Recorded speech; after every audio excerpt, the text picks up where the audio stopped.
के बाद अगला जो शासक चंद्रगुप्त द्वितीय, इनकी 375 ईस्वी से 415 ईस्वी तक इनका शासन रहा है। बेहतरीन राजा, बेहतरीन शासक। अब देखो, कहा जाता है कि समुद्रगुप्त के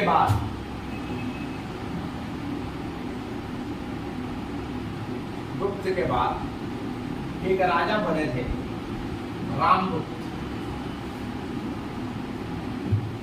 समझ में आए? इनका बड़े भाई थे, ठीक है।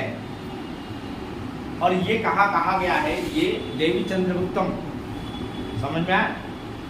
देवी चंद्रगुप्तम में किताब में कहा गया है कि इससे पहले इनका बड़ा भाई रामगुप्त थे। और रामगुप्त का हुआ क्या कि शकों ने बड़ा जलील किया रामगुप्त को, और ये अपने वाइफ छोड़ कर भाग निकले थे। शकों ने बड़ा जलील किया था रामगुप्त को। और ये ध्रुव देवी इनकी वाइफ थी, इनकी रामगुप्त की ध्रुव देवी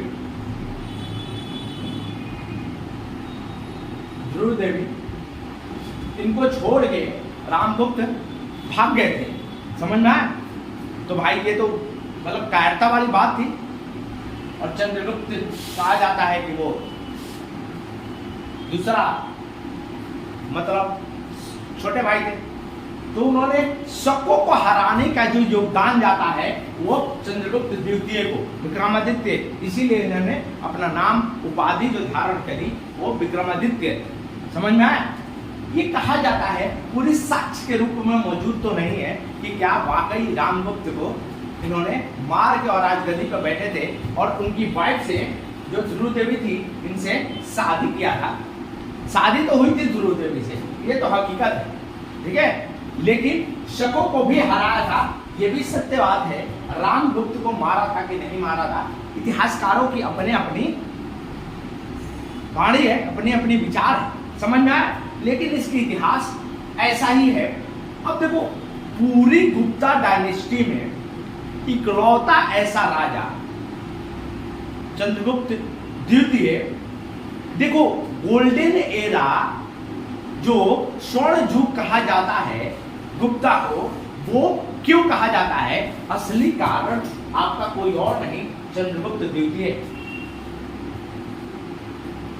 चंद्रगुप्त द्वितीय के चलते असली कहा जाता है कि स्वर्ण युग गुप्ता पीरियड का। और वो क्यों कहा जाता है?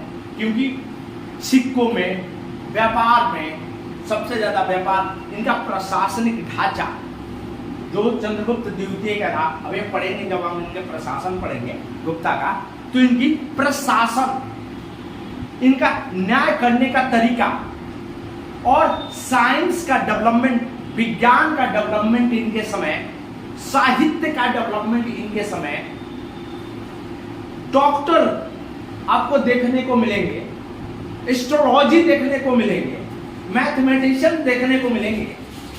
मतलब इस बंदे के पास हर वो व्यक्ति था जो इसको महान घोषित करता है, चंद्रगुप्त द्वितीय को, विक्रमादित्य। याद रखना, गुप्ता पीरियड में दो बंदों को विक्रमादित्य की उपाधि दी गई है, एक चंद्रगुप्त द्वितीय को और दूसरा स्कंदगुप्त को।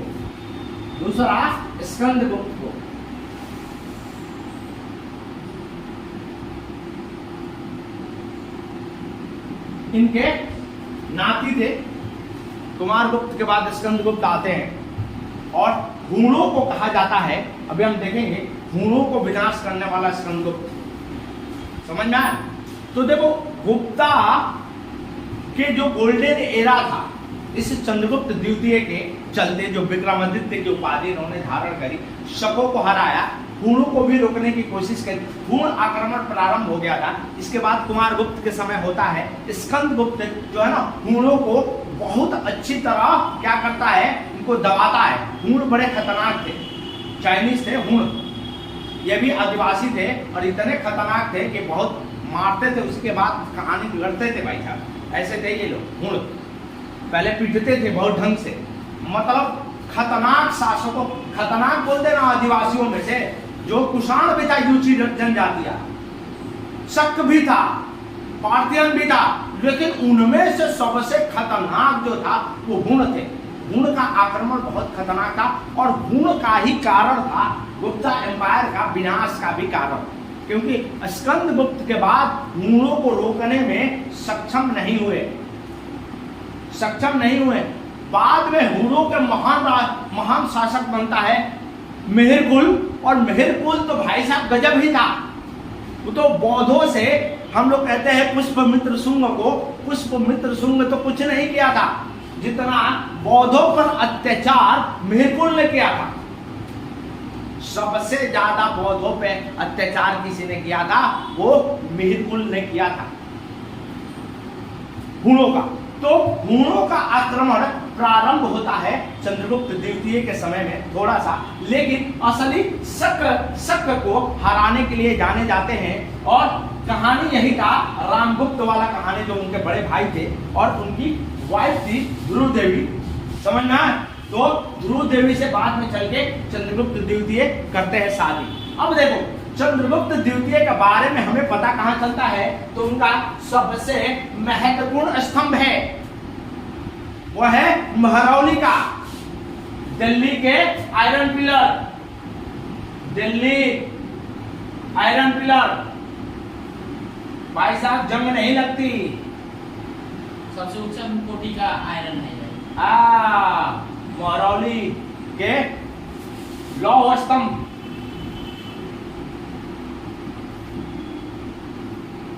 लौह स्तंभ। सबसे बड़ा साक्ष्य जो चंद्रगुप्त द्वितीय के बारे में है वो दिल्ली के महरौली लौह स्तंभ से है। दूसरा आपके इनके साहित्यकार जो थे, इनके कविया थे, हरिसेन ने भी इनके बारे में बहुत बताया है, समझ में आए। तो इनके बारे में भीतरी के अभिलेख भी है, भीतरी के अभिलेख भी है, स्कंदगुप्त का भीतरी अभिलेख स्कंदगुप्त का इनके बारे में बताता है, चंद्रगुप्त द्वितीय के बारे में, महान शासक। तो देखो भाई,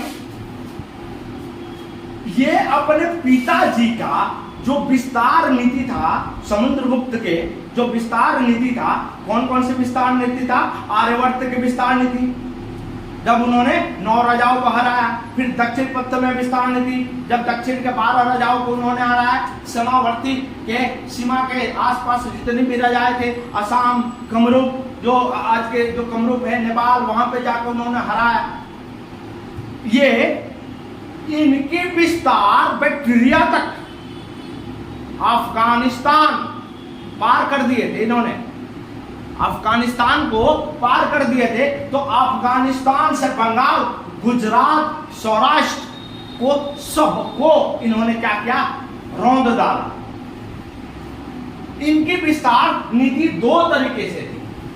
इनकी विस्तार नीति जो था, एक 2 तरीके से था। पहला था मैरिज अलायंस, शादी करके, मैरिज अलायंस, ठीक है। और दूसरा अपने पिताजी की तरह विस्तार नीति जो समुद्रगुप्त करते थे, ठीक है ना, वहां से इन्होंने दोनों चीजों को, समुद्रगुप्त मैरिज अलायंस पे इतना उन्होंने नहीं डाला, समझ में आया। लेकिन मैरिज अलायंस इन्होंने किया अपने बेटी की शादी बकाटका के रुद्रसेन द्वितीय से करते हैं, जो बाद में चल के मर जाएंगे, अभी कहानी बताता हूं। उसके बाद जो समुद्रगुप्त की विस्तार नीति थी, समुद्रगुप्त की विस्तार नीति थी, इसको आगे बढ़ाया तो इन्होंने 2 तरीके की नीति थी चंद्रगुप्त द्वितीय की। एक तो मैरिज अलायंस, शादी कर करके, शादी करे इन्होंने, शादी करके नाग वंशों से शादी इन्होंने किया, समझ में आया। तो नाग देवी उनकी रानी बनी, ठीक है ना। तो इन्होंने बहुत सारे साम्राज्य, 4-5 ऐसे साम्राज्य को उन्होंने जीता, इस आधार पे शादी करके। दूसरा समुद्रगुप्त की तरह लड़ाई करने में भी माहिर थे चंद्रगुप्त द्वितीय। लड़ाई करके भी इन्होंने शकों को हराया, शक को हराया, हुण को आने नहीं दिए, समझ में आया। और दूसरी बात, गुजरात अधीन नहीं हो रहा था। गुजरात इस समय इसके पहले अधीन नहीं हो रहा था। कोशिश समुद्रगुप्त ने भी किया था, गुजरात को हड़प नहीं पाए थे पूरी तरह। बंगाल नहीं हो रहा था, बंगाल को किया इन्होंने। अफगानिस्तान नहीं हो रहा था। ये जो चीजें बची थी, गुजरात, बंगाल, सौराष्ट्र और अफगानिस्तान, जो समुद्रगुप्त के समय बच गया था, इन्होंने प्रारंभ करी इसको जीतना। तो कहा जाता है इनके जो घोड़े थे वो दो समुद्रों के तीनों समुद्रों का पानी पिए थे चंद्रगुप्त द्वितीय के। बे ऑफ बंगाल, बंगाल की खाड़ी, अरबियन सागर से लेकर ऊपर तक बैक्टीरियन ऊपर चले गए थे, समझ में आए। मतलब जो कुषाण का साम्राज्य था, उन कुषाणों के साम्राज्यों को चंद्रगुप्त द्वितीय ने काफी हद तक पकड़ लिया था। शक, अब मैं बताता हूं, देखो शक बार बार आ रहे हैं, लेकिन आप लोगों के दिमाग में चल रहा है, चलना चाहिए। नहीं चल रहा है तो इसका मतलब इतिहास को आप जोड़ नहीं पा रहे हैं। चलना ये चाहिए कि सर एक बात ये बताइए कि जो शक थे वो तो इंडो ग्रीक के बाद आए थे, इंडो ग्रीक के बाद आए थे, शक आ गए थे। शक के बाद पार्थियन आए थे, अब पार्थियन के बाद कुषाण आए थे, और कुषाण का सामंत जो था वो श्रीगुप्त था। तो सर ये शक से लड़ने का क्या मामला है, बोलना चाहिए, पूछना चाहिए ना कि फिर शक कहां से आए। इसके कुषाणों का सामंत हुआ करते थे और कुषाणों के सामंत से पैदा हुए श्रीगुप्त, और श्रीगुप्त के बाद घटोत्कच, और उसके बाद डायनेस्टी बढ़ती गई। समुद्रगुप्त ने बहुत बड़ी विस्तार कर दी गुप्ता एम्पायर को। तो शक बार बार क्यों आ रहे हैं? तो देखो शकों के अलग अलग ब्रांच थी, शकों की अलग अलग ब्रांच थी। जो ये वाला, देखो ये वाला जो एरिया है ना, ये जो पश्चिम के एरिया जो था, क्षेत्र जो था, वो हरदम प्राचीन भारत से लेकर और हमारे मॉडर्न आधुनिक भारत तक ये वाला एरिया बहुत ही महत्वपूर्ण था। जिस बंदों ने इस पे कंट्रोल किया था उसने कंट्रोल कर लिया था शक्ति को। जिसने इस एरिया को नहीं देखा था, पश्चिमी भाग को, उसकी डायनेस्टी बर्बाद हुई थी। और कुषाण सक्सेसफुल इसीलिए हुआ था कि कुषाणों ने उल्टा, उन्होंने डायनेस्टी को ऐसे बना दिया था, बैक्टीरिया अफगानिस्तान से होते हुए कंधार तक, उधर कजाकिस्तान, उज्बेकिस्तान, यहां तक ऐसे कुषाणों ने, कनिष्क ने बनाया था, समझ में आया। इसीलिए कनिष्क ज्यादा पावरफुल हुआ, समझ में आया। अब वैसे ही चंद्रगुप्त द्वितीय को लगने लगा कि जो एरिया है, शक, जो पश्चिमी शक बचे हुए थे, अभी पश्चिमी के अफगानिस्तान में शक की अभी उपस्थिति है। भारत से निकल चुका है शक, लेकिन अफगानिस्तान में शक अभी मौजूद है। और उसका नाम भी रुद्रसेन तृतीय था, शकों का राजा जिसको हराया था चंद्रगुप्त द्वितीय, रुद्रसेन तृतीय। और उनकी बेटी की शादी जिससे हुई थी वो रुद्रसेन द्वितीय था। भूलना नहीं, दिमाग मतलब समझ रहा हो ना, कभी कंफ्यूज नहीं होना है। बकाटा का वो एम्पायर था जिससे उनकी बेटी की भी शादी होगी, समझना। तो जो ये एरिया था ये कमजोर कड़ी था, और इसके चलते इस एरिया को चंद्रगुप्त द्वितीय, कुमारगुप्त और स्कंदगुप्त तीनों ने इसको बचाने की कोशिश करी। लेकिन जब हूणों के आक्रमण प्रारंभ होता है, हूण जनजाति ये चाइनीज जनजाति थी और ये कुषाणों को खदेरी थी। यूची जनजातियों को हूणों ने ही वहां से भगाया था। हूण इतने खतरनाक थे, ये आखिरी में लौट के आते हैं हूण आक्रमण करने के लिए। और हूणों के आक्रमण सबसे ज्यादा तेज होता है वो कुमारगुप्त और स्कंदगुप्त के समय में।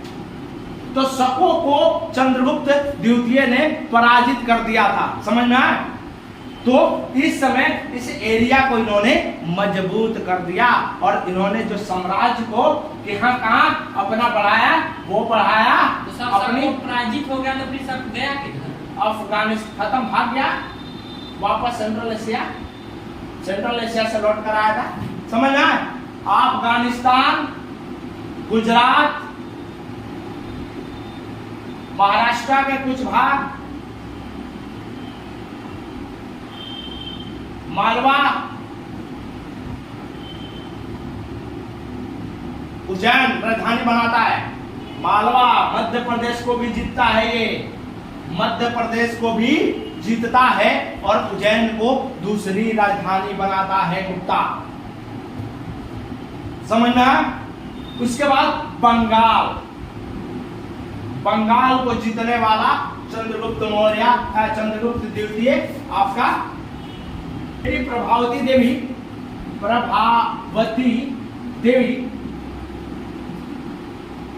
देवी की शादी वकाटका एम्पायर, वकाटका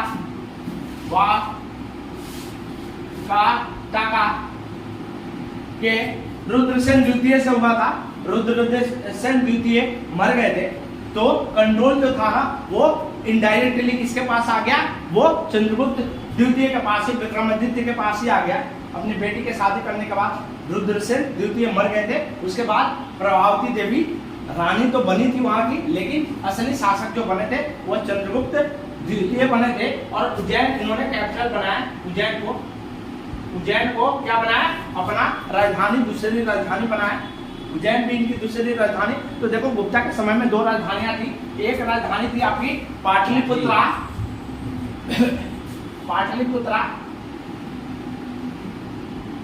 और दूसरी राजधानी थी आपकी उज्जैन, समझना। दो राजधानियां थी, ठीक है। इन्हीं के समय में फाहियान आया था। फाहियान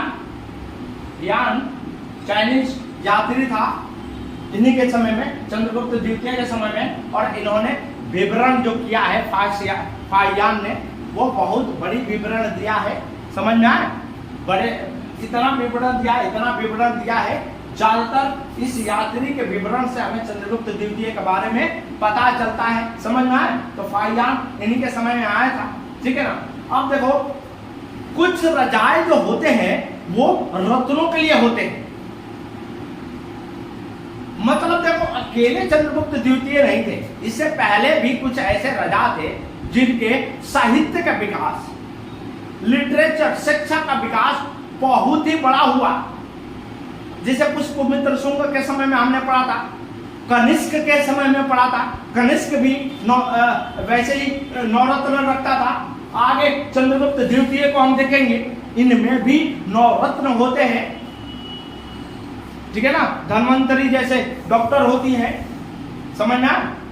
इसमें कालिदास जैसे महाकवि यहाँ पर आपको चंद्रगुप्त द्वितीय के समय आपको देखने को मिलेंगे। तो चंद्रगुप्त द्वितीय के जो कोर्ट था, दरबार था, वो 9 रत्नों से सजा हुआ था, जिसमें आपके ज्योतिष शास्त्र से लेकर विज्ञान से लेकर हर चीज, मैथमेटिशियन, सब कुछ देखने को मिलता है चंद्रगुप्त द्वितीय के समय में। और इसीलिए इस एरा को क्या बोला जाता है? Golden period of Indian history. साहित्य, हर चीज का जो विकास हुआ था, इसीलिए स्वर्णिम युग कहा जाता है। इस चंद्रगुप्त मौर्य के काल को 375 से 414, इस काल को स्वर्णिम युग कहा जाता है। समझ में आया कि नहीं? ठीक है ना। तो इनके समय नवरत्न भी हुआ करते थे। नवरत्न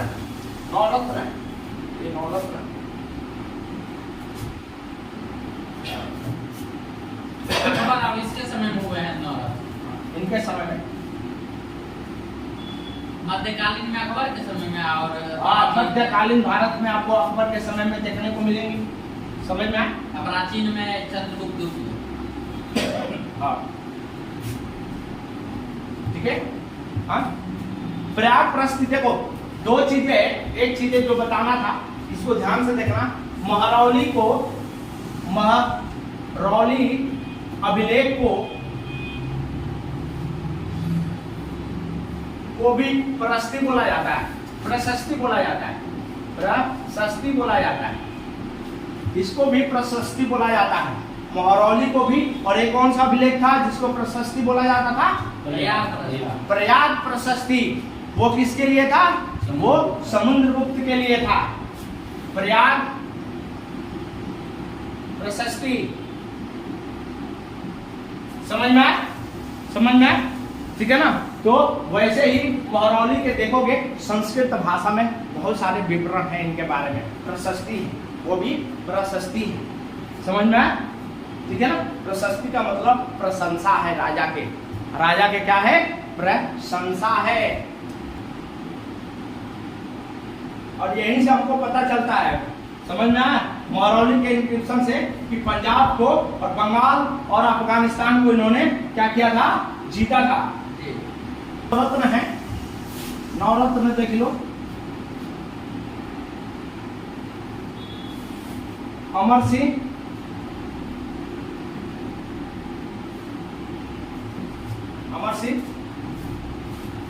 शंकु,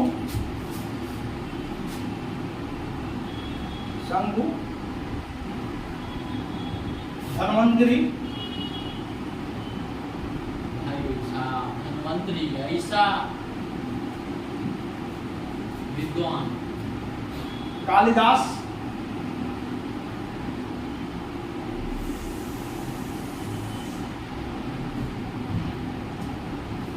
वरामिहिर,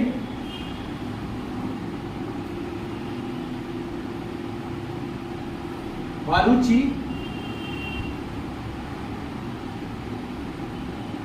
बेताल भट्ट,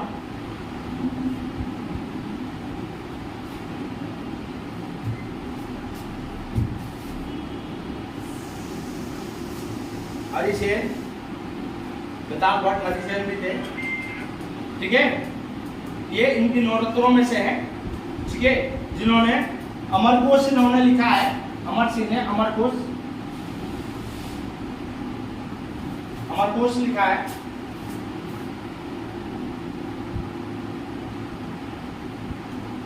समझना। शंकु तुम्हारे आर्किटेक्ट थे, आर्किटेक्चर,